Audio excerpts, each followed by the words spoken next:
Hey everyone, I'm back, and today we're going to be talking about Obsession, and this movie is directed by Brian De Palma, and it came out in 1976.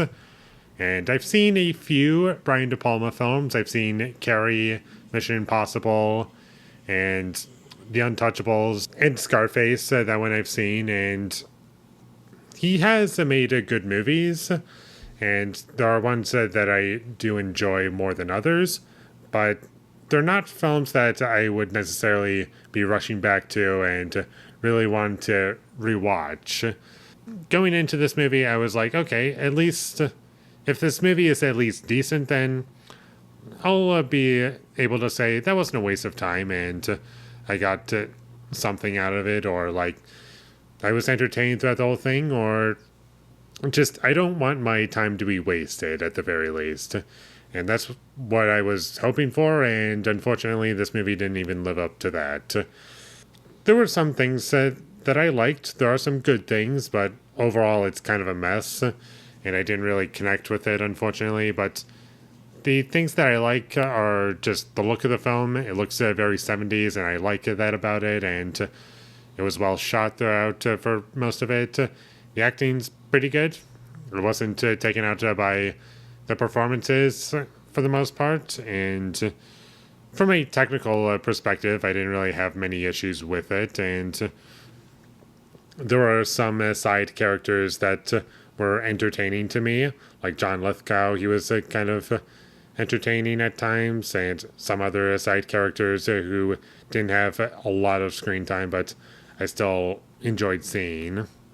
And this movie does open up with it being set in the 50s, and eventually it gets set in the 70s. And once we got into the 70s, that's where the movie got a bit better for me, because that whole stuff where it takes place in the 50s, I just feel as though it didn't need to be there. And if that wasn't in the movie, I do feel as though the movie would have been a lot better. We could get into the story a lot quicker, and we would already understand the emotions of what the characters are feeling. I just felt as though that portion of the movie was completely unnecessary and added literally nothing, and I just had a lot of issues with it in terms of how things were shown, and ultimately it just felt like a worse version of High and Low, where in everything that movie is doing very well and very effective. And that movie is like 2 hours long. And this movie tries to do a brief version of that. And it's like, I don't know, no longer than 20 minutes. 15, probably. 15, 20 minutes. And it just completely misses all of the emotions. And it just doesn't work. It's like you're told things that are happening, but you're not given any reason to care about the situation that's going on. Like, I don't care about these characters. I never cared about any of these characters, actually. They're all just kind of boring and uninteresting, and there are directions the story went that I felt were just completely unnecessary, and there's a moment towards the end of the film where I was like, really? Did we need to have that happen? It just felt completely unearned, mostly because I just didn't care. Like, if you're not connecting with the story or characters, then anything that it has to reveal and be like, oh, this is happening now, or this is going on. It's like, why should you care by that point? And that was my entire experience while watching this movie. The music was overbearing at times. I just felt as though it was overpresent and just really detracting from the tone that it was setting up, because it is kind of a sad movie in quite a few parts, especially in the first half. But then it just turns into a thriller mystery type thing and just goes from there. And I just felt as though everything that it was doing musically was working against the film for the most part. There were some parts, I think, where it sounded all right, but the parts where I'm thinking about the music in the movie was really distracting for me.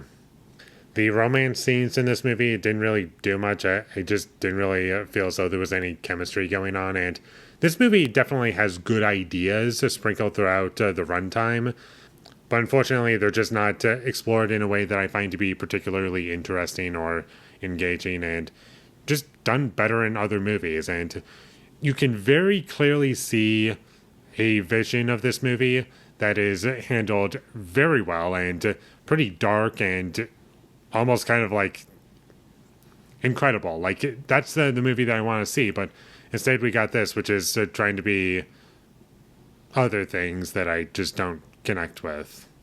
And overall, I just felt as though the ending for this movie sucked.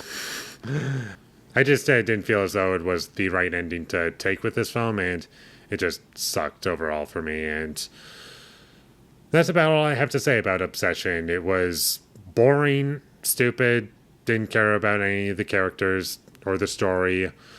I've forgotten most of it already, and the plot synopsis for this film does make it sound kind of interesting, but unfortunately when you watch it in execution, at least for my own personal experience, wasn't done in a way that connected with me. So unfortunately, I would not recommend that you check this movie. I think it's Brian De Palma's worst film out of everything that I've seen, and I am looking forward to some of his other stuff like Blowout. That's supposed to be good, but I'm never going to watch this one again. So with all that being said, I'm going to give Obsession a 4 out of 10. Thank you for watching my videos. As always, if you enjoyed this review, be sure to leave a like and comment down below your thought of Obsession, and my social media links, they will all be in the description, so follow me there. And last but not least, subscribe to be a part of Foley Nation, and I'll see you when I get my next review up, and that is going to be for Lara Croft, Tomb Raider. So look forward to that, but until I get that up, thank you for watching and have a great day.